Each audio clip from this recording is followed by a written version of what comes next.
안녕하세요. 스포츠 교육학 핵심 특강 이론 진행하도록 하겠습니다. 자, 먼저 2024년도 출제 경향을 한번 볼게요.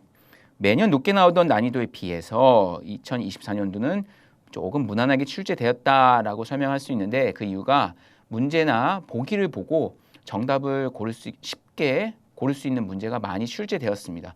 뭐 쉽게 고를 수 있다라고 표현을 할 수 있지만 딱 문제를 읽고 정답을 바로바로 고를 수 있도록 좀 이렇게 어렵게 꼬지 않은 문제들, 그러니까 즉 쉽게 정답이 딱 떨어질 수 있는 그런 문제들이 많이 출제되었고요. 하지만 20문제 중에서도 많게는 3문제 정도는 조금 까다롭게 나왔다.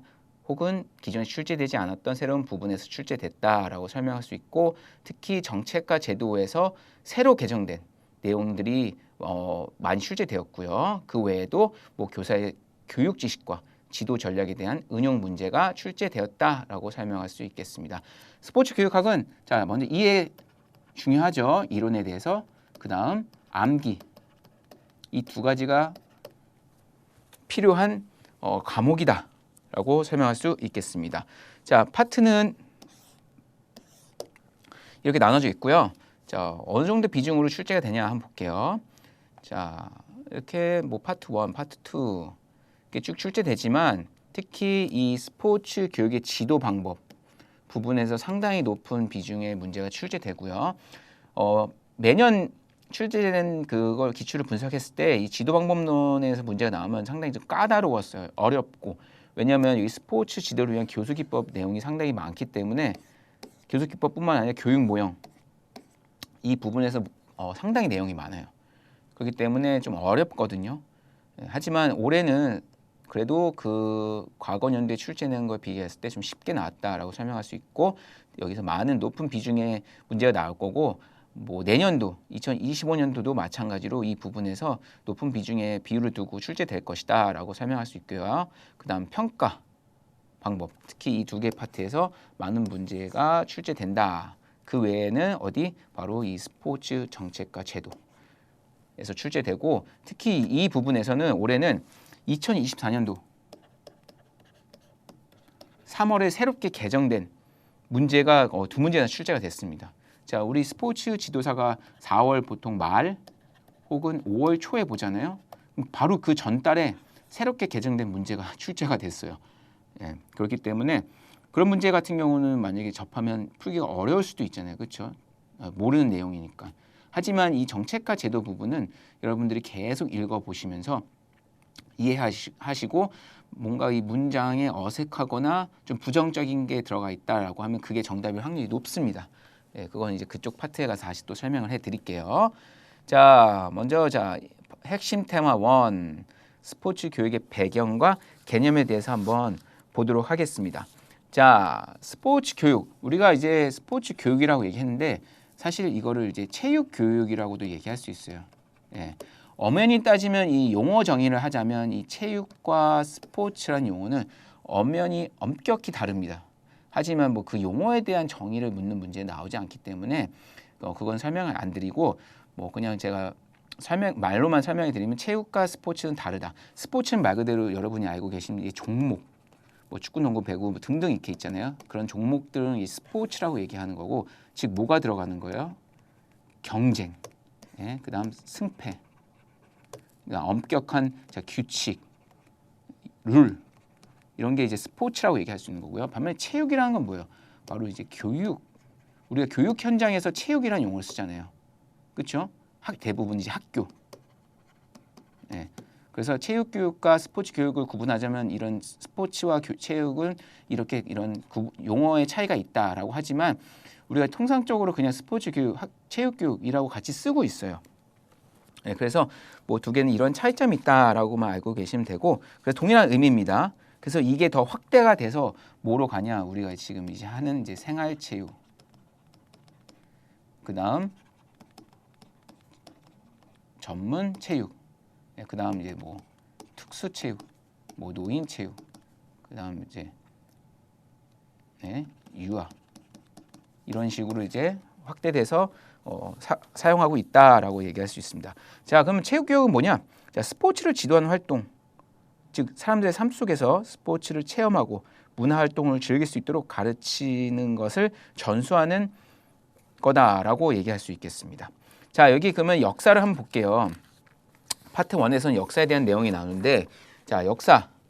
자, 여기 19세기부터 시작을 하잖아요. 그렇죠? 왜 19세기부터 시작하냐? 자, 19세기부터 귀족이나 특정 계층만이 아닌 일반인을 대상으로 한 교육이 보편화돼서 이 19세기부터 우리가 설명을 할 수 있습니다. 그 전에는 뭐냐? 이 특정 귀족이나 특정 계층만 우리 이렇게 스포츠 활동을 했어요. 대중화되지 않았죠. 보편화되지 않았죠. 하지만 학교 현장에서 이게 이 체육이라는 것을 사용을 하게 되면서부터 이때부터 본격적으로 이제 스포츠 교육이 발전하기 시작했다. 즉 체육, 스포츠는 학교 교육의 공식적인 교과로서 자리매김하기 시작한 게 언제부터냐? 바로 이 19세기부터다라고 얘기할 수 있어서 이 역사를 19세기부터 시작을 합니다. 자, 첫 번째 보면 이 19세기 초중반에는 신체의 교육, 체조 중심의 교육이라고 얘기할 수 있어요. 즉 스포츠는 뭐냐? 단지 그냥 신체 교육이야. 뒷부분에 보면 신체를 통한 교육이 나와요. 체를 통한 교육.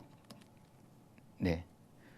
그래서 이거랑 이 용어의 두 개의 구분은 확실히 아셔야 돼요. 이 관련된 문제도 나왔었고요.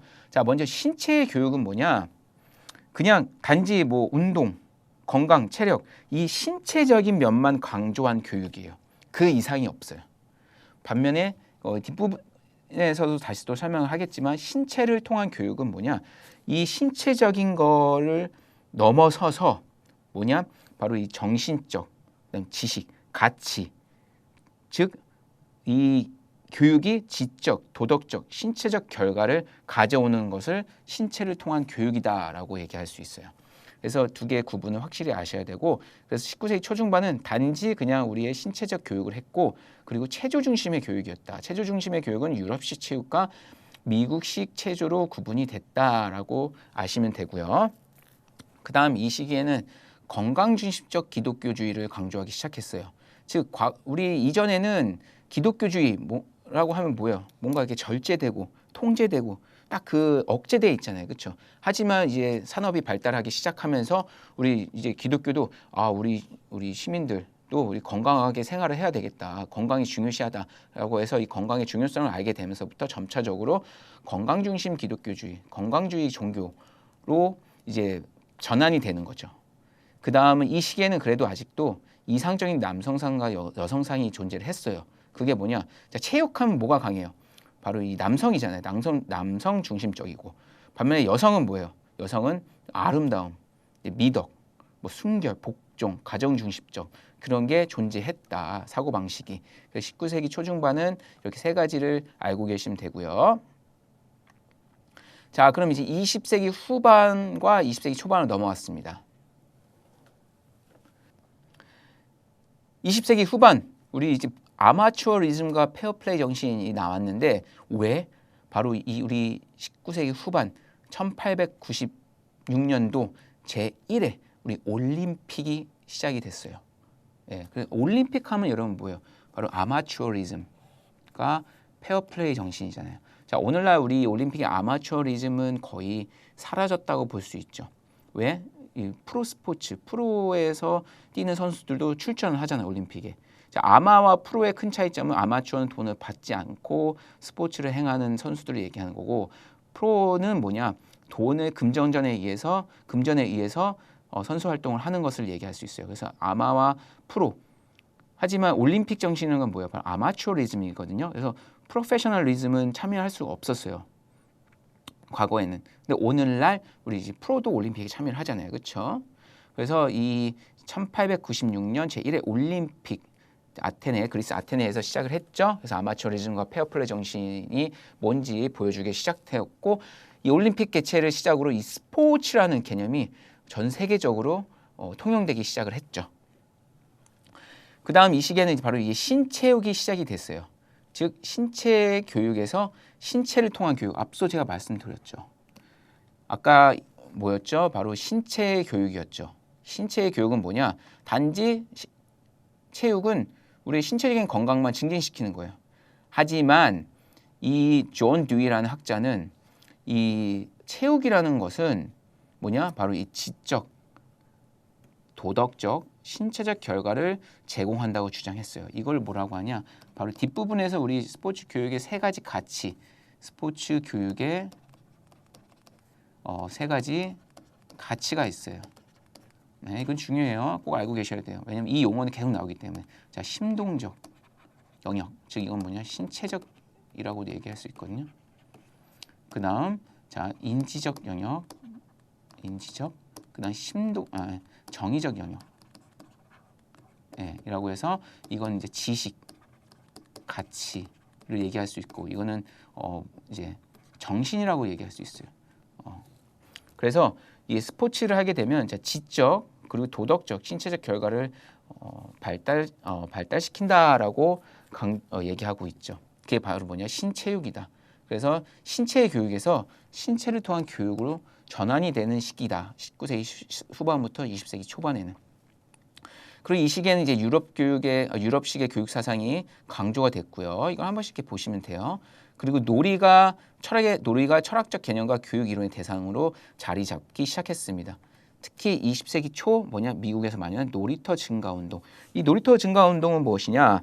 자, 1886년 보스턴에서 처음 이 놀이를 목적으로 한 언제죠?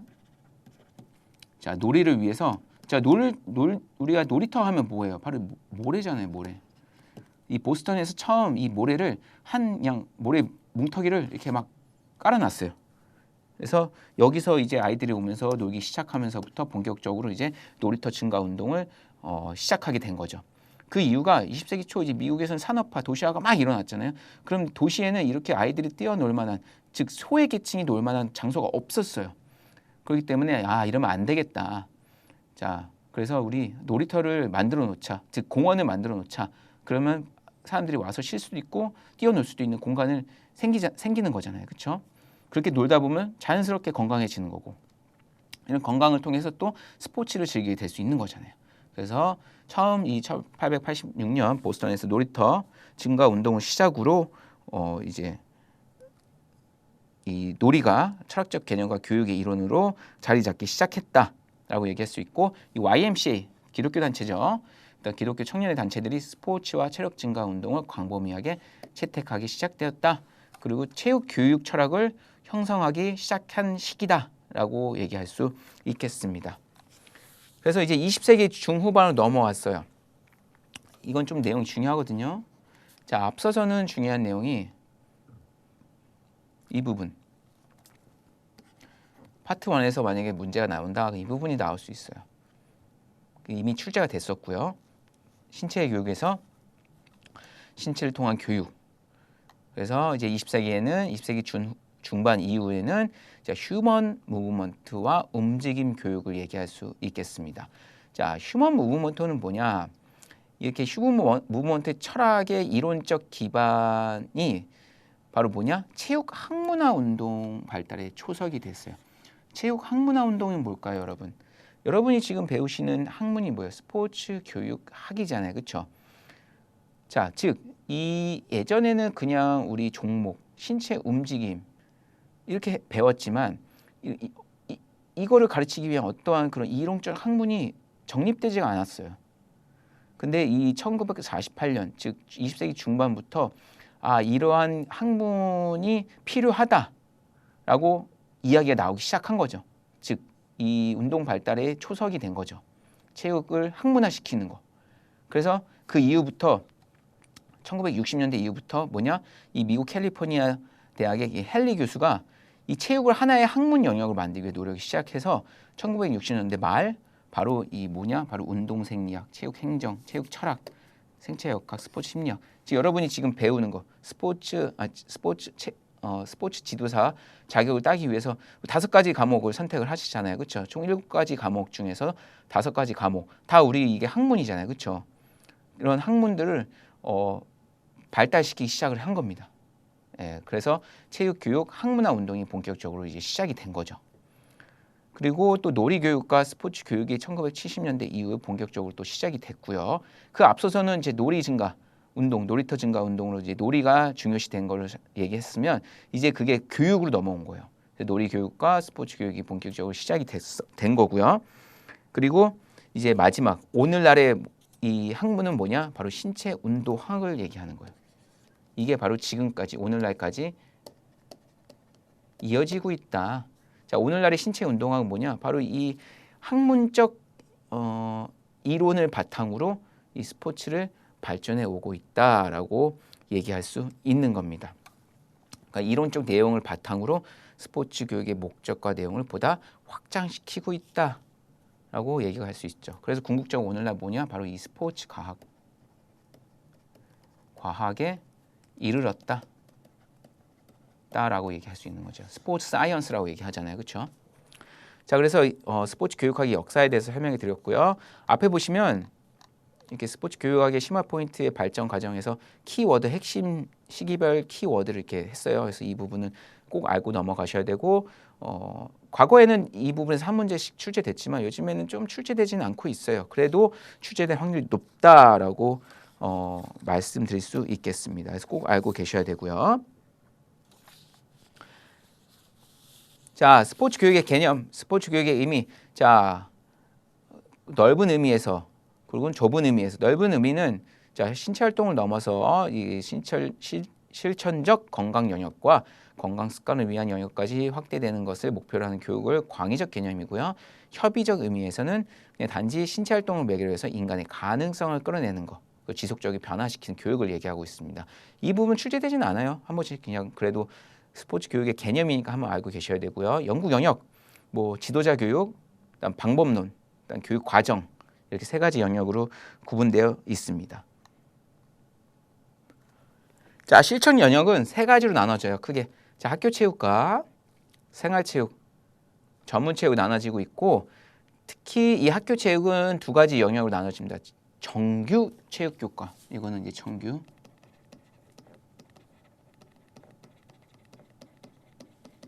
이거는 이제 비정규 체육교과.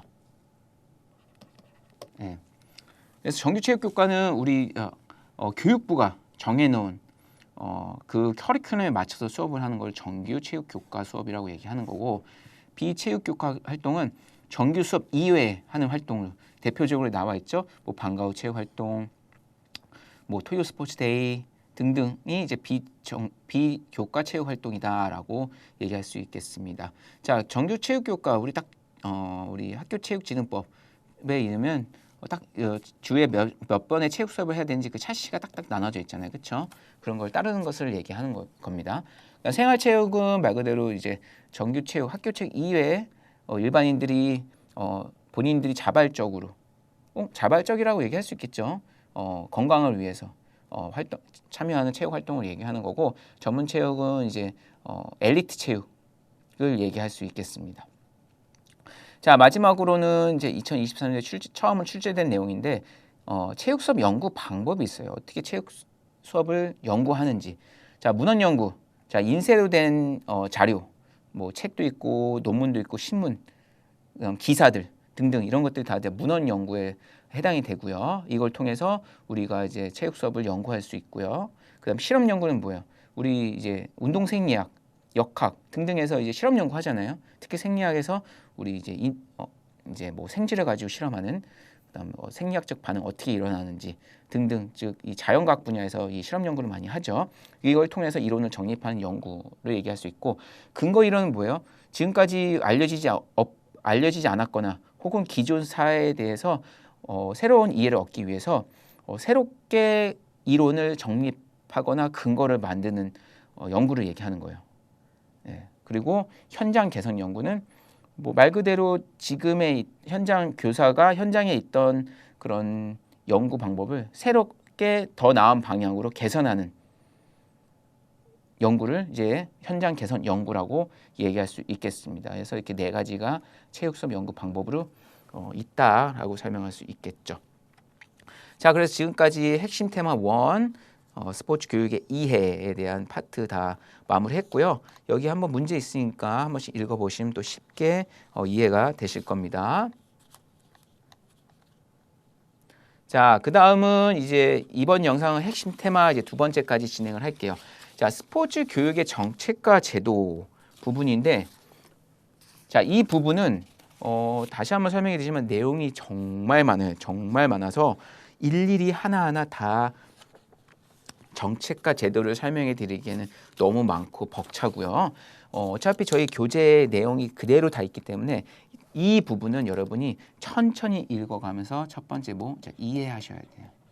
네. 그리고 두 번째는 제가 그래도 어느 부분, 어느 파트가 좀 중요하다라고 말씀드린 파트는 그런 어느 정도는 조금 이렇게 암기가 좀 필요합니다. 하지만 이제 이해가 한 60%라고 한다면 이제 암기는 한 40% 정도라고 보시면 돼요. 예, 이런 전략으로 여러분 이 핵심 테마 두 번째 스포츠 교육의 정책과 제도는 접근하셔야 됩니다. 예, 전체 다 암기하기는 절대 못해요. 자, 어떤 정책과 제도가 있냐? 자, 우선 큰 틀에서 자, 학교 제일 많이 나오는 학교 체육 진흥법이라고 있습니다. 예, 그리고 두 번째는 국민 체육 진흥법이 있고요. 그다음 더 나아가서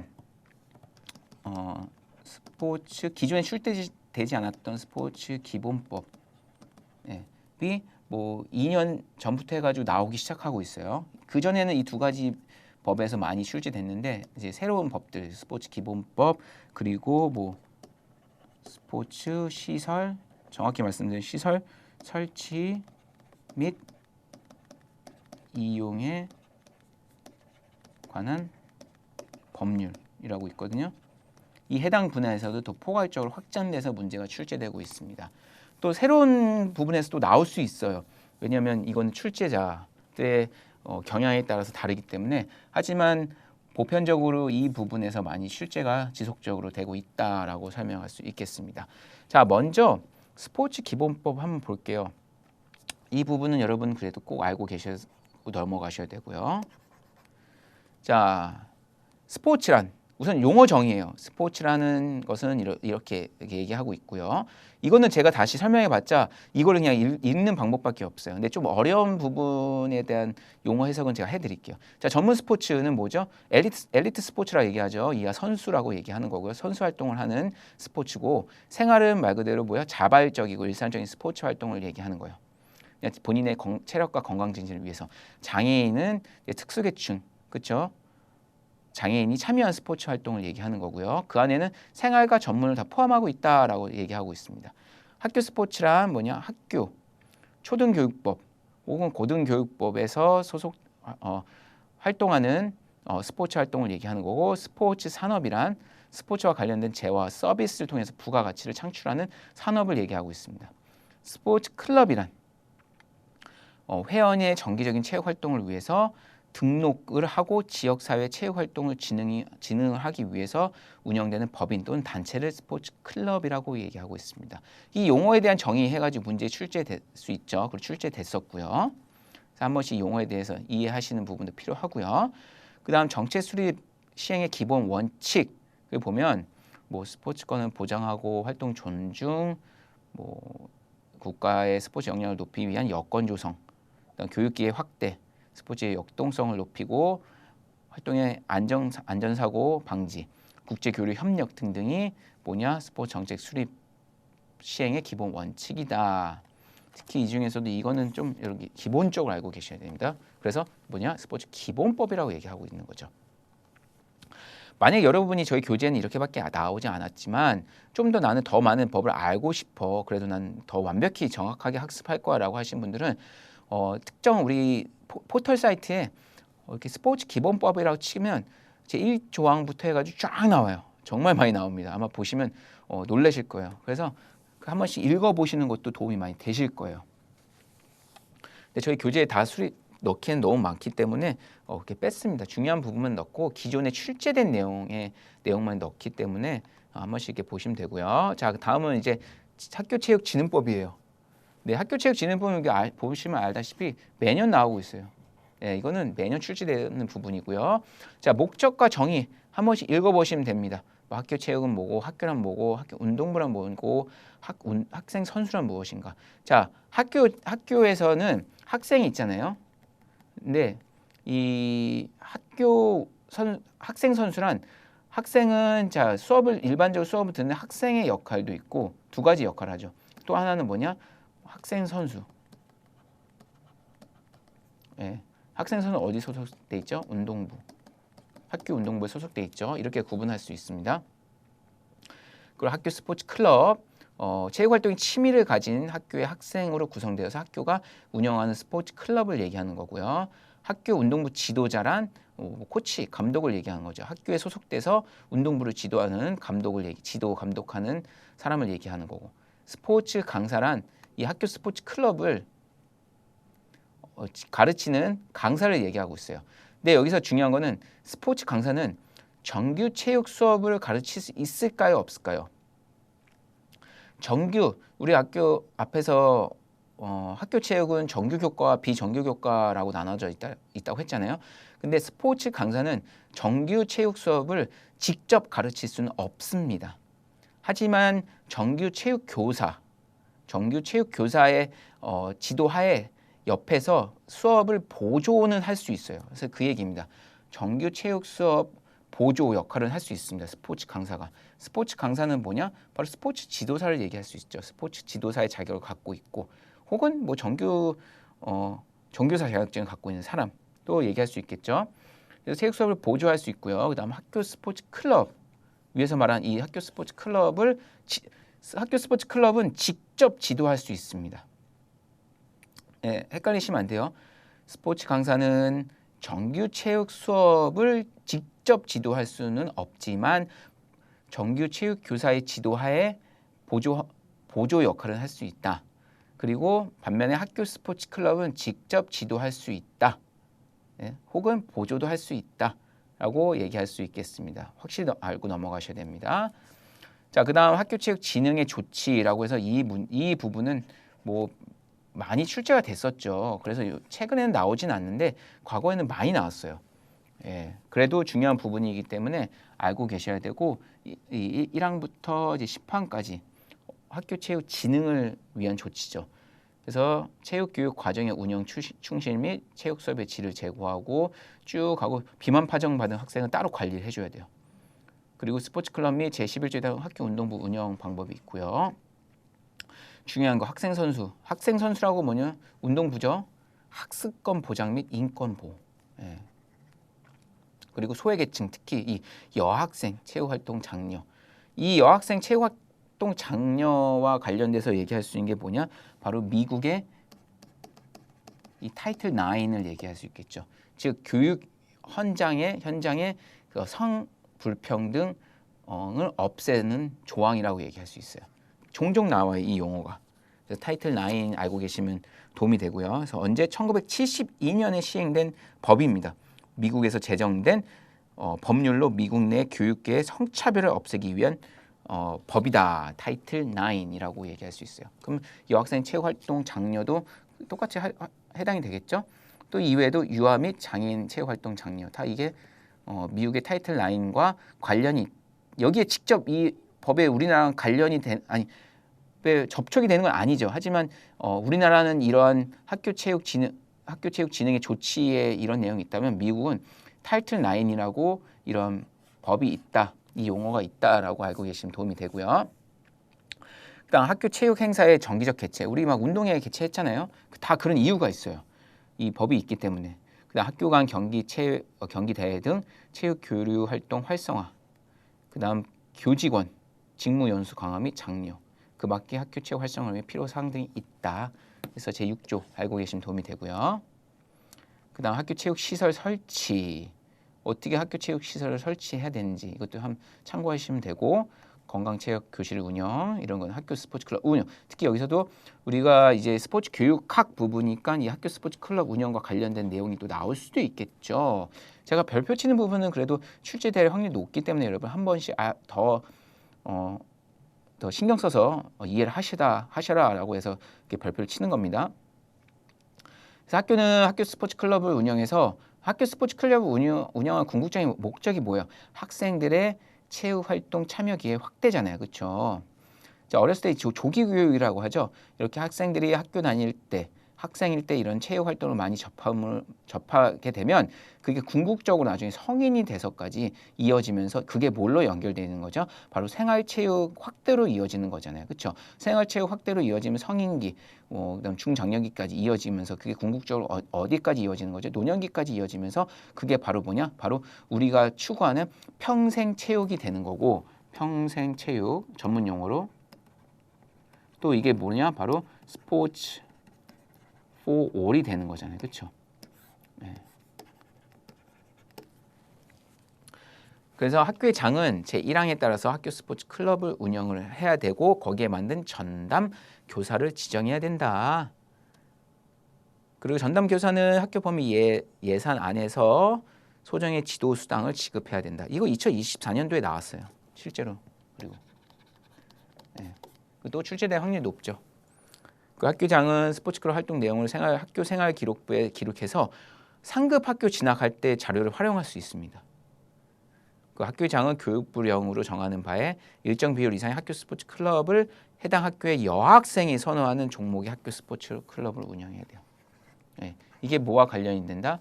바로 이거죠. 여학생 체육활동 장려, 또 타이틀 라인도 마찬가지고요. 네. 자, 그다음 학교 운동부 운영이고요. 자, 이것도 출제될 확률이 높습니다. 특히 여기서 중요한 건 뭐죠?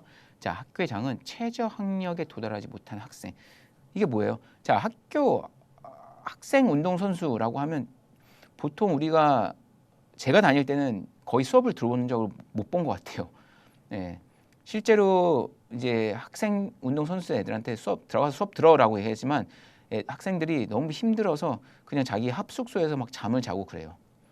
근데 그거를 또 교사들은 이렇게 막 관리도 제대로 안 하잖아요. 그렇죠? 그렇기 때문에 이 학생들이 최저 학력에도 도달하지 못한 학생들이 너무 많아요. 운동부 학생들이. 그렇기 때문에 별도의 기초학력 체력 보장 프로그램을 제공해야 됩니다. 이제는. 그리고 최저 학력의 기준 및 실시 시기에 필요한 사항과 기초학력 보장 프로그램의 운영 등의 사항은 교육부령으로 이제 정하게 돼 있고 이렇게 학교의 장은 선수의 이 학습권 보장이 절대적으로 필요하죠. 예. 그래서 이거에 맞춰서 경기대회 참가에 대해서 결정할 수 있어요. 학교의 장에 의해서. 얘가 정말 최저 학력에 도달하지 못하면 너 경기를 참여할 수 없어 라고 나와 있지만 좀 이렇게 암묵적으로 다 이 선수가 우리 학교 위해서 정말 중요한 선수다라고 하면 다 출전시키고 있죠. 예. 사실 그렇게 하면 안 되죠. 예. 그래서 학생 선수의 안전 및 인권 보호를 위해서 노력을 해야 된다. 그리고 원거리에서 통학하는 학생 선수를 위해서 기숙사를 운영할 수 있다고 합니다. 원래 이렇게 기숙사에서 우리 인권 문제, 폭력 문제가 많이 일어나서 한때는 이렇게 합숙소를 다 없앴어요. 운동부 합숙소를. 하지만 우리 멀리서 또 통학한 학생들이 있잖아요. 그런 학생들은 학교의 장애 승인에 의해서 합숙을 할 수 있다. 근데 이 경우는 교육부령으로 정한다라고 나와 있습니다. 근데 이 교육부령에 따라서 학교의 장이 결정할 수 있다라는 그 얘기입니다. 쭉쭉 이건 그다음 읽어보시면 되고요. 학교 운동 지도자는 한 번씩 읽어보시면 되고, 네. 참고할 내용은 제가 한 번씩 읽어보시라고 그냥 설명만 드리겠습니다. 자, 다음은 도핑 방지 교육이에요. 네, 이것도 한번 알고 계시면 도움이 되죠. 근데 이 파트는 스포츠 교육학 파트보다도 스포츠 윤리 파트에서 나올 좀 확률이 좀 높고, 네, 왜냐하면 요즘에 이런 인권 문제, 학습권 침해 문제, 그다음 폭력, 성폭력, 인권 박탈 문제 등등이 다 이슈화 되고 있잖아요. 스포츠에서 또 협회 비리적인 운영 등등. 그렇기 때문에 이러한 윤리적으로 좀 문제가 되는 거와 관련돼서 정책과 제도 측면에서 문제가 나올 수도 있고, 제가 그건 작년 강의에서 설명이 드렸거든요. 근데 아니나 다를까 스포츠 윤리 센터와 관련돼서 문제가 출제가 됐었어요. 네, 딱 적중했죠. 자, 그래서 도핑 방지 교육도 한 번씩 이렇게 보시면 되고요. 그다음 이거 스포츠 분야 인권 교육 등. 이것도 알고 계시면 도움이 많이 되겠죠. 자, 국가와 지자체는 학생 선수에 대한 폭력, 성폭력 등 인권 침해가 발생할 때에는 학생 선수와 학교 운동부 지도자를 대상으로 심리 치료 및 안전 조치를 해야 된다. 등등 학생 선수와 운동부 지도자를 대상으로 스포츠 분야 인권 교육을 실시해야 된다. 등의 내용이 있고요. 스포츠 강사 배치 이런 것도 중요하고 제13조의 2항 여학생 체육 활동 활성화 지원 등등도 문제가 출제될 수 있겠죠. 이외에도 뭐 유아 장애 한 번씩 어렵지 않기 때문에 한 번씩 쭉 읽어보시면 쉽게 이해가 되실 겁니다. 자, 다음은 이제 학교체육진흥법 시행령입니다. 여기서는 또 출제가 됐었거든요. 학교 운동부 지도자의 자격 기준이라고 해서 자, 학교 운동부 지도자는 지도의 급여는 학교의 장이 결정하는데 지도 경력과 실적을 고려하고요. 학교 운동부 지도자는 다음과 같은 직무를 수행한다고 합니다. 어떤 직무? 선수 관리, 대회 출전, 안전관리, 경기 분석, 훈련 일지, 훈련장 안전관리 등등의 직무를 수행한다. 그리고 이것도 출제됐었어요. 학교의 장은 학교 운동부 지도자의 재임용할 때 어떠한 재임용 여부를 결정하냐? 뭐가 있냐? 바로 이 네 가지. 실제 2024년도에도 출제가 됐었죠. 뭐 내용이? 이 내용이. 자, 복무 태도. 그다음 학교 운동부의 운영 성과. 그다음 학생 선수의 학습권 및 인권 침해 여부 등등을 따라서 뭐 학교 운동부 지도자의 재임용을 결정한다라고 나와 있습니다. 자, 다음은 이것도 중요해요. 스포츠 강사. 왜냐하면 우리가 스포츠 지도사 자격을 따는 거잖아요. 재임용 결정 여부. 아까 운동부 지도자였죠. 지금은 이제 스포츠 강사 재임용 여부 뭐냐? 이 세 가지. 강사로서의 자질이 있는지. 그다음 이 사람이 지금까지 어떻게 복무를 했는지 그건 태도. 그다음 학생들의 만족도 얼마큼 만족하냐 따냐. 이 세 가지에 따라서 뭐가 재임용이 결정되고 학교의 장은 스포츠 강사를 1년 단위로 계약해서 임용할 수 있다라고 나와 있습니다. 자, 다음은 이제 앞서던 학교체육진흥법에 대해서 했으면 이제는 국민체육진흥법이에요. 자, 목적, 정의 한 번씩 보시면 되고요. 자, 체육 지도자란 뭐로 어떻게 구성되어 있죠? 이렇게 5가지로 구분되어 있죠. 스포츠 지도사, 건강운동 관리사, 장애인, 유소년, 노인. 이 안에 스포츠 지도사는 2가지로 나눠지죠. 자, 생활, 그다음 전문. 다음 체육 동호인, 운동 경기부, 체육단체에서 정의입니다. 한 번씩 읽어보시면 쉽게 이해되실 겁니다. 자, 쭉. 그다음 도핑, 경기단체. 그다음 스포츠 비리란 무엇인가? 스포츠 비리. 그다음 뭐 체육진흥 투표권 이런 거 그냥 알고 계시면 되고요. 지방체육을 어떻게 진흥하는지, 직장체육진흥. 자, 직장체육진흥도 관련해서 나올 수 있겠죠. 자, 국가와 지자체는 직장체육 진흥을 위해서 다음과 같은 시책을 마련해야 한다고 합니다.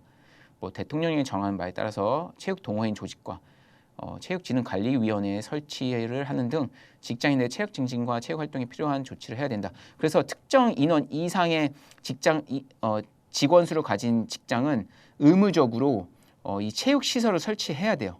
직장인들의 건강을 위해서 그런 조항이 다 있습니다. 그래서 직장인들의 체육 증진과 체육 활동 지도 육성을 위해서 체육 지도자를 또 두어야 되고요. 그다음 체육 지도자의 양성 이렇게 한번 보시면 되고요. 그래서 이것도 한번 출제가 됐었죠. 이 부분이. 자, 스포츠 윤리 교육 어떻게 있냐? 연수 교육, 스포츠 윤리 교육 연수 과정이 있어요. 연수 과정에는 다음 각 호의 사항으로 구성된 스포츠 윤리 교육이 포함되어야 된다. 2024년도에 출제됐었거든요. 실제로 뭐냐 어떤 내용? 자, 성폭력 등 폭력 예방 교육이 있어야 되고요. 스포츠 비리 및 체육계 인권 침해 방지를 위한 교육, 도핑 방지 교육, 그 밖에 체육의 공정성 확보와 체육인의 인권 보호를 위해서 문화체육관광부령이 전하는 교육. 그래서 이런 4가지가 필요하다라고 했습니다. 뭐 2024년도에 출제됐으니까 2025년도에 또 출제되진 않겠지만은 그래도 뭐 관련 지어서 또 출제는 될 수 있겠죠. 혹은 새로운 출제자가 나는 그래도 이거를 중요해서 또 낼 거야라고 하면 또 나올 수도 있습니다. 예, 그런 부분 한번 참고하셔야 되고요. 그다음 체육 지도자의 결격 사유. 이런 경우 체육 지도자가 결격이 되는구나. 여러분이 이거는 실제로 체육 지도자 자격증, 생활 스포츠 혹은 전문 스포츠 지도자 자격증을 취득하고 나서 뭐 어떠한 좀 법적인 처벌을 받게 되는 경우예요. 그 자격증을 박탈되는 경우. 예, 이렇게 금고 이상의 형을 받게 되잖아요. 그러면 자격증을 여러분 박탈되게 됩니다. 즉 뺏기게 됩니다. 실제로. 그래서 체육 지도자 연수원에 들어가시면 그게 아래 지도자 결격 사유 해가지고 다 나와요. 예, 어느 누가 이제 자격증이 누가 이렇게 됐고 이런 식으로. 그다음 체육 지도자의 재교육 이렇게 내용 한 번씩 읽어보시면 되고요. 체육 지도자의 자격 취소 나옵니다. 그래서 여러분 이런 부분 알게 계시면 좀 도움 되겠죠. 자격증을 따고 나서 이런 것도 문제 뭐 좀 나올 수도 있겠죠. 어떻게 됐을 때 자격증이 취소가 되는지. 그다음 뭐 체육시설 설치 제13조 18조 스포츠 윤리센터의 설립.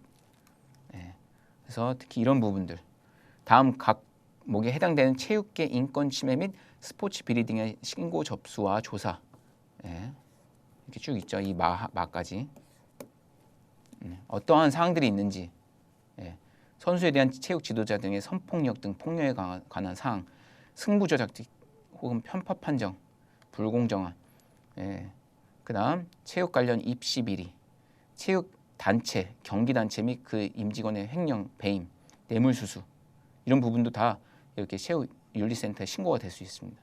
이런 것들 문제에 나오기 좋죠.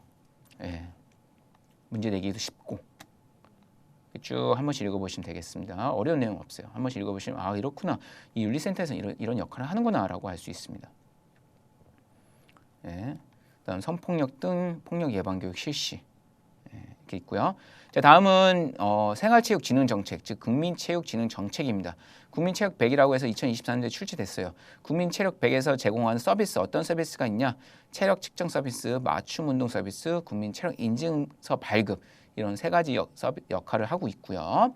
그다음 직장체육진흥정책 앞에서도 정책 관련해서 설명이 되었죠. 직장체육과 관련해서 한 번씩 보시면 되고 동호인과 소외계층. 소외계층은 어떠한 진흥 정책이 있냐? 자, 스포츠 강좌 이용권 사업이 있어요.